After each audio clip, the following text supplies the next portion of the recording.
এদিকে দেশের বিভিন্ন জেলাতেও বিক্ষোভ করছেন পলিটেকনিক ইনস্টিটিউটের শিক্ষার্থীরা। দুপুরে ময়মনসিংহ পলিটেকনিক ইনস্টিটিউটের সামনের সড়ক থেকে মিছিল নিয়ে শিক্ষার্থীরা নগরীর ঢাকা ময়মনসিংহ বাইপাস মোড়ে অবস্থান নেয়। রংপুরে নগরীর শাপলা চত্বর প্রধান সড়ক অবরোধ করে বিক্ষোভ করছে ইনস্টিটিউটের শিক্ষার্থীরা। বেলা 11টা থেকে তারা সড়ক অবরোধ করলে যান চলাচল বন্ধ হয়ে যায়। দ্রুত দাবি বাস্তবায়নের জন্য সরকারের প্রতি আহ্বান জানায় তারা। গাজীপুরেও চলছে এই বিক্ষোভ।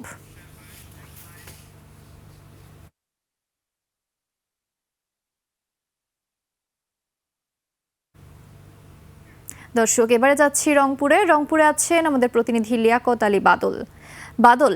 রংপুরে আন্দোলনের কি খবর আছে আপনার কাছে, আমাদের জানান। ধন্যবাদ নির্জনা। আপনি যেমনটা বলছিলেন যে ডিপ্লোমা প্রকৌশলীদের 3 দফা দাবিতে সারা দেশের মতো রংপুর বিভাগীয় নগরী রংপুর বিক্ষোভ অবস্থান কর্মসূচি পালন করছে পলিটেকনিক শিক্ষার্থীরা। আজকে রংপুরে সকাল 11টা থেকে রংপুর নগরীর প্রধান সড়ক শাপলা চত্বরে শিক্ষার্থীরা অবস্থান নিয়ে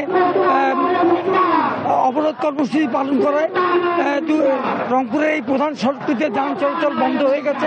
রাস্তার দুপাশে শত শত যানবাহন আটকা পড়েছে যে সাধারণ মানুষ।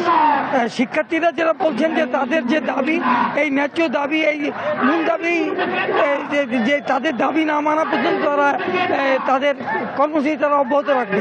এখন আমার সঙ্গে এই মুহূর্তে এই ব্যাপারে কথা বলবেন পলিটেকনিক ইনস্টিটিউটের এক শিক্ষার্থী। কি আপনাদের দাবি?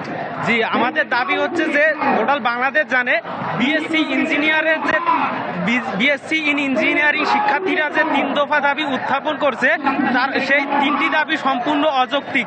কেননা বাংলাদেশ সরকারের 1976 সালের গেজেট অনুসারে যারা ডিপ্লোমা ইন ইঞ্জিনিয়ারিং কমপ্লিট করে তাদেরকে উপসহকারী ইঞ্জিনিয়ারিং পদে নিয়োগ দেওয়া হয়। কিন্তু বিএসসি ইঞ্জিনিয়ারিং শিক্ষার্থীরা তারা এই দাবিটি উত্থাপন করেছে যে আমাদের সেই দাবিটি তারা সেই পদটি তারা কেড়ে নিতে চায় এবং তারা সেখানে নিয়োগ হতে চায়, অর্থাৎ 10ম গ্রেড তাদের উন্মুক্ত চায়। কিন্তু আমরা যখন দেখতেছি গোটা বাংলাদেশ ডিপ্লোমা ইঞ্জিনিয়ারিং শিক্ষার্থীরা পড়ালেখা করে ফিল্ড পর্যায়ে 4 বছর তাদের প্রাতিষ্ঠানিক শিক্ষা দেওয়া হয়। এই ফিল্ড পর্যায়ে তাদের শিক্ষা গ্রহণ করার পর তারা এই পদটি পূর্ণাঙ্গ ভালোভাবে সামলাতে পারছে।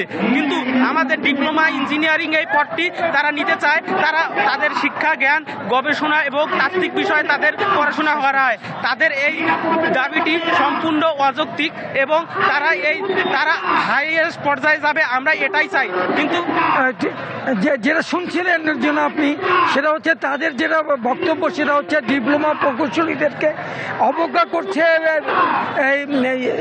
অবজ্ঞা করা হচ্ছে তাদের চাকরির একটা ক্ষেত্রে পাওয়ার ক্ষেত্রে।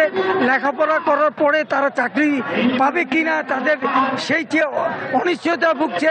এছাড়াও ডিগ্রি প্রকৌশলীরা তা মব সৃষ্টি করে তাদের উপর বিভিন্নখানে হামলা করছে এবং তাদেরকে ভয়ভীতি দেখাচ্ছে।